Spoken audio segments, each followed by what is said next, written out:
ಮಾಮ, ರಾತ್ರಿಯಲ್ಲಿ ಈ ಜಮೀನಲ್ಲಿ ಏನೇನೋ ಕಾಣಿಸ್ತಿತ್ತು, ಮತ್ತೆ ಬೆಳಗ್ಗೆ ಬೆಳಕು ಹರಿದ ಮೇಲೆ ಏನು ಕಾಣಿಸ್ತಿಲ್ಲ. ಅದಕ್ಕೆ ತಾನೇ ನಾವಿಲ್ಲಿಗೆ ಬಂದಿರೋದು. ಒಬ್ಬೊಬ್ರು ವಿಚಿತ್ರ ಜನ ಇರ್ತಾರೆ. ಯಾರ್ಯಾರು ಏನೇನು ಬಂದು ಇಲ್ಲಿ ಹೂತ್ ಹೋಗಿದ್ದಾರೆ ಅಂತ ಯಾರಿಗ್ ಗೊತ್ತು ಈ ಜಮೀನಲ್ಲಿ.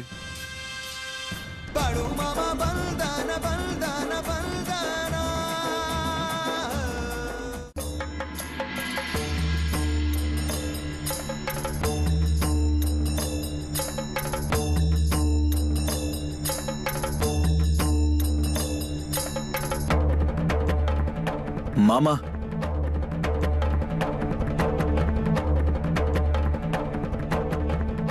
ಮಾಮ, ನನ್ ಮೇಲೆ ಸಿಟ್ ಮಾಡ್ಕೊಂಡಿದ್ದೀರಾ? ನಾನು ಮತ್ತು ಸಿಟ್ಟು. ನಾನು ಯಾಕಪ್ಪ ಸಿಟ್ಟು ಮಾಡ್ಕೊಂಡ್ರೆ ಏನಾಗುತ್ತೆ? ಅದು ಹಾಗಲ್ಲ ಮಾಮ. ಮನೆಯಲ್ಲಿ ಊಟ ಮಾಡ್ತಾ ಇದ್ರು ಎಲ್ರು, ನಿಮ್ ಕಡೆ ಗಮನ ಕೊಡೋದಕ್ಕಾಗ್ಲಿಲ್ಲ. ಮನ್ಸಲ್ಲಿ ಅಂದ್ಕೊಂಡಿದ್ದೆ, ಮನೆಯಿಂದ ನಾನೇನಾದ್ರೂ ಅಡ್ಗೆ ತಂದ್ರೆ ನಿಮ್ಗೆ ಅದು ಹಿಡಿಯೋದಿಲ್ಲ ಅಂತ. ಅದೆಲ್ಲ ಹೋಗ್ಲಿ ಬಿಡಪ್ಪ. ಮೊದ್ಲು ನೀನ್ ನನಗೆ ಹೇಳು, ನಿಂದ ಏನ್ ನಡೆದಿದೆ, ಏನಾಗಿದೆ ಅಂತ. ಏನಪ್ಪ, ನೀನು ದಿನ ನನ್ನ ಹೆಸರಲ್ಲಿ ಬೇಡ್ಕೋತಾ ಇದ್ದೆ ಅಲ್ವಾ? ಮತ್ತೆ ಈಗ ನನಗದು ಗೊತ್ತಾಗ್ಬೇಕು, ನನ್ನ ದಿನ ಯಾಕೆ ಕರಿತಾ ಇದ್ದೆ ಅಂತ. ಅದ್ ಹಾಗೆ ನೆನ್ಸ್ಕೋತಾ ಇದ್ದೆ ಮಾಮ. ಒಂದ್ಸಲ ನಮ್ ಭೂಮಿಲಿ ಒಳ್ಳೆ ಬೆಳೆ ಬಂದ್ರೆ ಸಾಕು, ಬೇರೆ ಏನು ಬೇಡ. ಒಂದ್ ಕೆಲ್ಸ ಮಾಡು, ನೀನ್ ನಾಳೆ ಬೆಳಗ್ಗೆ ಸ್ನಾನಾದಿಗಳನ್ನ ಮುಗಿಸ್ಕೊಂಡು ನನ್ನ ಹತ್ರ ಬಾ. ಹಾಗೆ ಬರ್ತಾ ನಿಮ್ ಕಡೆ ಹೇಗ್ ಪೂಜೆ ಮಾಡ್ತಾರೋ ಅದಕ್ಕೆ ಬೇಕಾಗಿರೋ ಸಾಮಗ್ರಿಗಳನ್ನೆಲ್ಲ ತಗೊಂಡ್ ಬಾ. ಆಮೇಲೆ ನೋಡೋಣ ನಿನ್ನ ಜಮೀನಿನಲ್ಲಿ ಏನಿದೆ ಏನಿಲ್ಲ ಅಂತ. ಮಾಮ, ಇದಾಗ್ಲೇಬೇಕು. ಇದರಿಂದ ಏನಾದ್ರೂ ಆಯ್ತು ಅಂತಂದ್ರೆ ನಮ್ ಮುಂದಿನ ದಿನಗಳು ಚೆನ್ನಾಗಿರುತ್ತಂತೆ. ಅರೆ, ಅದಕ್ಕೆ ಅಲ್ಲೇನಪ್ಪ ನಾನು ಇಲ್ಲಿಗೆ ಬಂದಿರೋದು. ಮತ್ತೆ ಅಯ್ಯೋ ಅಣ್ಣ, ನಿಮ್ ಸಲುವಾಗಿ ಮಾಮ ಇಲ್ಲೇ ಮಧ್ಯದಲ್ಲಿ ನಿಂತ್ಕೊಂಡಿದ್ದಾರೆ. ಬಿಡಾರ ಕೂಡ ಹಾಕಕ್ ಬಿಡ್ತಾ ಇಲ್ಲ. ಇಲ್ಲಿಂದ ಮುಂದೆ ಹೋಗೋದು ವಾಸಿ ಅಂತ ಹೇಳ್ತಿದ್ದಾರೆ. ಮಾಮ, ನೀವು ನನ್ಗೋಸ್ಕರ ಇಷ್ಟೆಲ್ಲ ಮಾಡಿದೀರಾ. ಅದೇ ನಾನು ನೋಡ್ತಾ ಇದ್ದೀನಲ್ವಾ. ನೀನ್ ನನ್ನ ದಿನ ನೆನ್ಸ್ಕೊಂತೀಯ, ನನ್ನ ಹೆಸರಿನ ಜಪ ಮಾಡ್ತೀಯ, ಮತ್ತೆ ನಾನು ಬರೋದು ಬೇಡವಾ? ಯಾರ ಮಾಮ ನಮ್ಮನ್ನ ಇಷ್ಟ ಹಚ್ಕೋತಾರೆ? ಇಲ್ಲಿ ನೋಡಿ, ನೀವು ಕಷ್ಟ ಪಡ್ತಾ ಇದ್ದೀರಾ, ಮತ್ತೆ ಪ್ರಾಮಾಣಿಕವಾಗಿ ಕಷ್ಟ ಪಡ್ತಾ ಇದ್ದೀರಾ. ಅದಕ್ಕೆ ನಿಮ್ಮ ಆಶೀರ್ವಾದ ಇರುತ್ತೆ ಅಲ್ವಾ? ನೀವು ಕಷ್ಟಪಟ್ಟಿರೋದಕ್ಕೆ ತಕ್ಕ ಪ್ರತಿಫಲ ಸಿಕ್ಕೇ ಸಿಗುತ್ತೆ ಅಲ್ವಾ? ಇಲ್ಲಿಂದ ಬೇಗನೆ ಮುಂದಕ್ಕೆ ಹೋಗೋದು ಅಂತ ಹೇಳ್ತಾ ಇದ್ದಾರೆ ಮಾಮ. ಆದ್ರೆ ನೀವು ಅಷ್ಟು ದೂರದಿಂದ ನನ್ನ ಕರೆನ ಕೇಳಿಸ್ಕೊತಾ ಇದ್ದೀರಾ. ಅರೇ ಹುಡುಗ, ಯಾಕೆ ಅಳ್ತಿದೀಯ ನೀನು? ಇಲ್ಲಿ ನೋಡು, ನೀನ್ ಕಷ್ಟ ಪಡ್ತಾ ಇದೀಯಪ್ಪ ಅಲ್ವಾ? ಪ್ರಾಮಾಣಿಕವಾಗಿ ಕಷ್ಟ ಪಡ್ತೀಯ,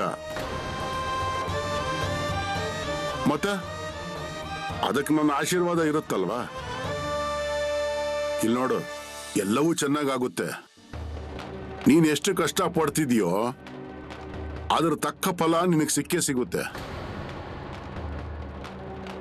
ಅರೆ, ಹೀಗೆ ಧೈರ್ಯ ಗೆಟ್ಟು ಸೋತು ಹೋಗ್ಬಾರ್ದಪ್ಪ. ಸರಿ ಮಾಮ. ಮಾಮ, ರಾತ್ರಿ ಊಟನ ಮನೆಯಿಂದಾನೇ ತರಿಸ್ಲಾ ಅಥವಾ? ಇಲ್ಲ, ಬೇಡಪ್ಪ. ಏನು ಅಂತಂದ್ರೆ, ನೀವು ಮಾಂಸದ ಅಡುಗೆನ ಮಾಡಿದ್ದೀರಾ, ಅಲ್ಲಿಂದ ನನಗೇನು ಆಹಾರ ಬೇಡ. ಬಿಡಾರದಲ್ಲಿ ನನ್ನ ರೊಟ್ಟಿ ಪಲ್ಯ ನನಗೆ ಸಾಕು. ಇಲ್ಲಾಂದ್ರೆ ಏನು ಇರೋದಿಲ್ಲ ಅಂದ್ರೂ ಪರವಾಗಿಲ್ಲ. ನಿನ್ನ ಮನೆಯಿಂದ ಏನು ಬೇಡ. ಸರಿ ಮಾಮ, ಮತ್ತೆ ಇಲ್ಲಿ ಧಾನ್ಯಗಳನ್ನ ತಗೊಂಡ್ ಬಂದ್ರೆ ಹೇಗೆ? ಅದು ನಡೆಯುತ್ತೆ ನೋಡು. ಈಗ ಅದರ ಯೋಚನೆಯನ್ನು ನೀನೇನು ಮಾಡಬೇಡ. ಈಗ ಮನೆಗೆ ಹೋಗು. ಆದ್ರೆ ನಾಳೆ ಮಾತ್ರ ಎಲ್ಲರೂ ಸೇರ್ಕೊಂಡು ಬನ್ನಿ. ಆಯ್ತು ಮಾಮ.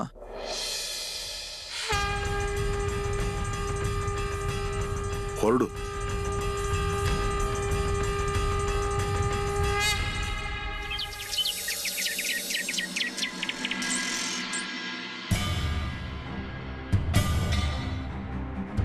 ಏನ್ರಿ, ನೀವು ಜಮೀನ್ ಕಡೆಗೆ ಹೋಗಿದ್ರಾ? ಹೌದು, ನನಗೂ ಹಾಗೆ ಅನ್ಸ್ತಾ ಇದೆ. ನಾನು ಹೋಗಿ ಬರ್ತೀನಿ. ಒಳ್ಳೇದಾಯ್ತು ನೀನ್ ಬಂದಿದ್ದು. ನಾನು ಅಲ್ಲಿಗೆ ಹೊರಟಿದ್ದೆ. ಮಾಮ ನಮ್ಮ ಮೇಲೆ ಸಿಟ್ ಮಾಡ್ಕೊಂಡಿಲ್ಲ ಅಲ್ವಾ? ಇಲ್ಲ. ಮಾಮ ನಮಗ್ ಬರಕ್ ಹೇಳಿದಾರಾ? ಮಾಮ ನಾಳೆ ನಮ್ಗೆಲ್ರಿಗೂ ಸ್ನಾನ ಮಾಡ್ಕೊಂಡು ಅಲ್ಲಿಗೆ ಬರೋದಕ್ಕೆ ಹೇಳಿದ್ದಾರೆ. ಮತ್ತೆ ನಮ್ ಜಮೀನಿನ ವಿಷಯ ಅದನ್ನು ನಾಳೆ ನೋಡೋಣ ಅಂತ ಹೇಳಿದ್ದಾರೆ ಮಾಮ. ಒಳ್ಳೇದಾಯ್ತು ಬಿಡಿ, ಮಾಮಂಗ್ ಕೋಪ ಬಂದಿಲ್ಲ ಅಲ್ಲ.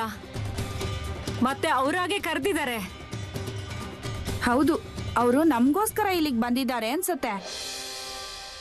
ಈಗ ನಮ್ಗಿರೋ ಸಂಕಟಗಳೆಲ್ಲ ಹೊರಟೋಗ್ಬಿಡುತ್ತೆ. ಸರಿ, ಮಾಮ ಅವ್ರಿಗೇನಾದ್ರು ತಗೊಂಡು ಹೋಗೋಣ? ಇಲ್ಲ, ಹಾಗೇನೂ ಇಲ್ಲ. ಅವ್ರು ಸುಮ್ಮನೆ ನಮ್ಮನ್ನು ಕರೆದಿದ್ದಾರೆ. ಈಗ ಮಾಮ ಏನ್ ಹೇಳ್ತಾರೋ ಏನ್ ಬಿಡ್ತಾರೋ ಯಾರಿಗ್ ಗೊತ್ತು. ಸದ್ಯ ನಮ್ ಕೆಲ್ಸ ಆದ್ರೆ ಅದೇ ನಮಗ್ ಖುಷಿ.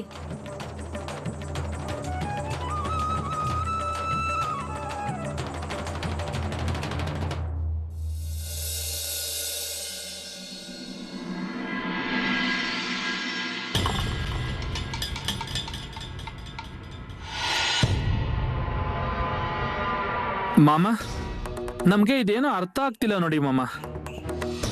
ಬಿಡಾರ ಇನ್ನೂ ಹಾಕೇ ಇಲ್ಲ, ಎಲ್ಲ ವಸ್ತುಗಳು ಹಾಗೆ ಇದೆ ನೋಡಿ ಮಾಮ. ಮಾಮ, ಏನಾಯ್ತು?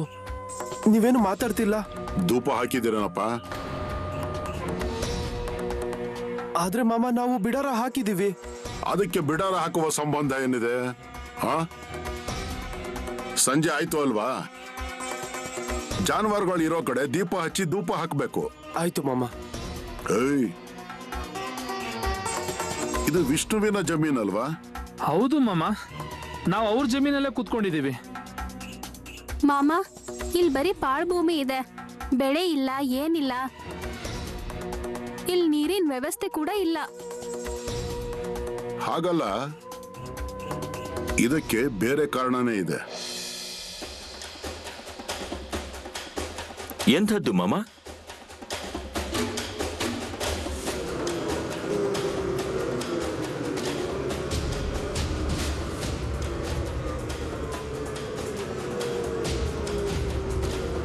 ನಿಮ್ಗೇನಾದ್ರೂ ಶಬ್ದ ಕೇಳ್ತಾ ಇದೆಯಾ? ಇಲ್ಲ ಮಾಮ. ನಿಮಗೆ ಆ ಶಬ್ದ ಕೇಳೋದಿಲ್ಲ.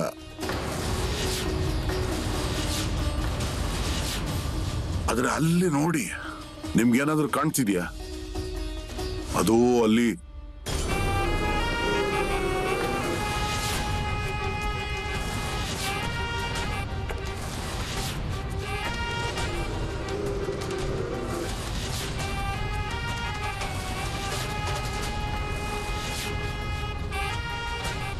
ಮಾಮ, ಮಾಮ, ಅಲ್ಲೇನೋ ಕಾಣಿಸ್ತಾ ಇದೆಯಲ್ಲ ಅಲ್ಲಿ.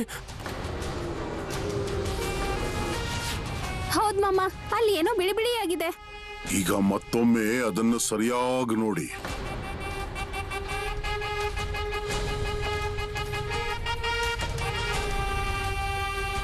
ಅಯ್ಯೋ ಮಾಮ, ಈಗ ಅಲ್ಲಿ ದೀಪ ಕಾಣಿಸ್ತಿದೆ. ಮಾಮ, ಅದೇನ್ ಭೂತಗಳ ಅಥವಾ ಮನುಷ್ಯರ? ಇಷ್ಟೊಂದು ದೀಪಗಳನ್ನ ಯಾರು ಇಟ್ಕೊಳ್ತಾರೆ? ನಾನು ಅದನ್ನೇ ಹೇಳ್ತಾ ಇದ್ದೀನಿ. ಈ ಜಮೀನಿನಲ್ಲಿ ಇವುಗಳೇ ಬೆಳೆ ಬರಕ್ಕೆ ಬಿಡೋದಿಲ್ಲ.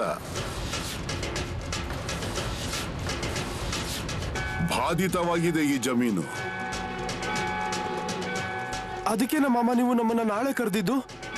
ಮತ್ತಿನ್ನೇನು, ಇದಕ್ಕೇನಾದ್ರೂ ಉಪಾಯ ಮಾಡಿ ಅವರಿಗೆ ಜಮೀನನ್ನು ಸರಿಯಾಗಿ ಮಾಡಿಕೊಡ್ಬೇಕು. ಆಗ್ತಾನೆ ಈ ಜಮೀನಲ್ಲಿ ಏನಾದ್ರೂ ಮಾಡಕ್ ಸಾಧ್ಯ? ಮಾಮ, ಇದು ನಿಜವಾಗ್ಲೂ ತುಂಬಾ ದೊಡ್ಡ ಕೆಲ್ಸ. ಅದಂತೂ ಹೌದು, ಆದ್ರೆ ಮಾಡ್ಲೇಬೇಕು. ಅವನ್ ನನ್ನ ಭಕ್ತ, ನನ್ನ ನೆನಪು ಮಾಡ್ಕೋತಾ ಇರ್ತಾನೆ, ಜಪ ಮಾಡ್ತಾನೆ, ನನ್ನ ಬಗ್ಗೆ ಯೋಚನೆ ಮಾಡ್ತಾನೆ. ಎಲ್ಲದಕ್ಕಿಂತ ಮುಖ್ಯವಾಗಿ ಮಾಮ ಏನಾದ್ರೂ ಮಾಡ್ತಾರೆ ಅಂತ ಆಸೆ ಇಟ್ಕೊಂಡಿದ್ದಾನೆ. ನಾಳೆ ಅವನು ಬಂದ ಮೇಲೆ ಏನಾದ್ರೂ ಮಾಡೋಣ.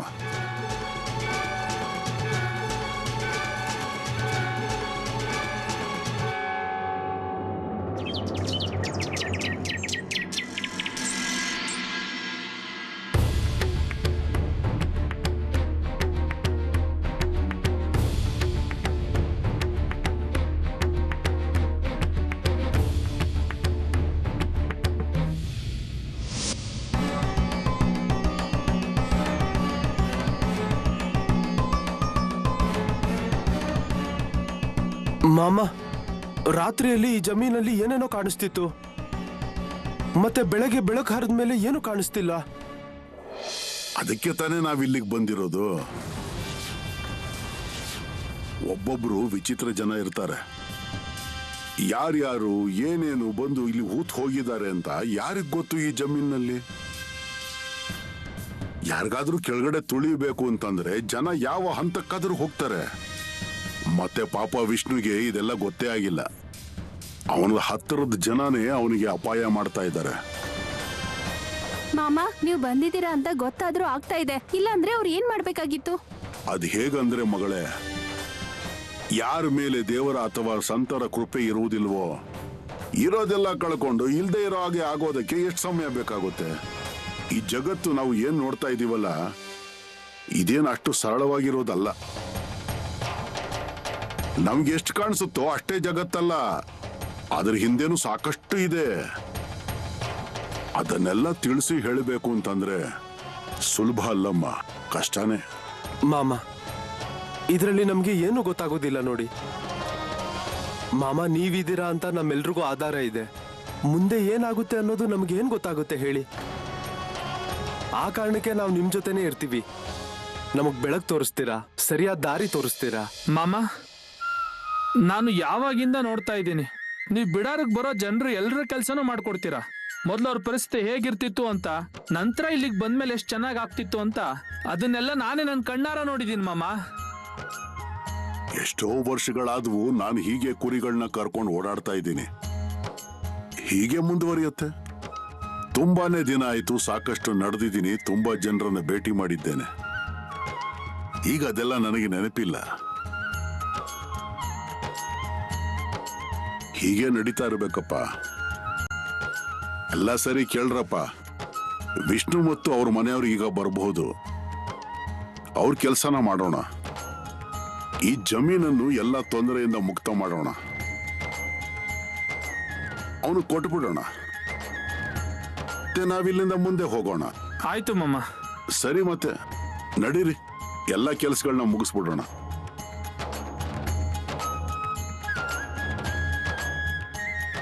ನಾನು ಮೇಲಿನವರಿಂದ ಸಂಬಳ ತಗೊಂತೀನಲ್ವಾ, ಅದಕ್ಕೆ ಇದನ್ನೆಲ್ಲ ಮಾಡಲೇಬೇಕು. ದಿನ ಬೆಳಗಾದ ಮೇಲೆ ನಾನು ಕೆಲಸ ಮಾಡಲೇಬೇಕು.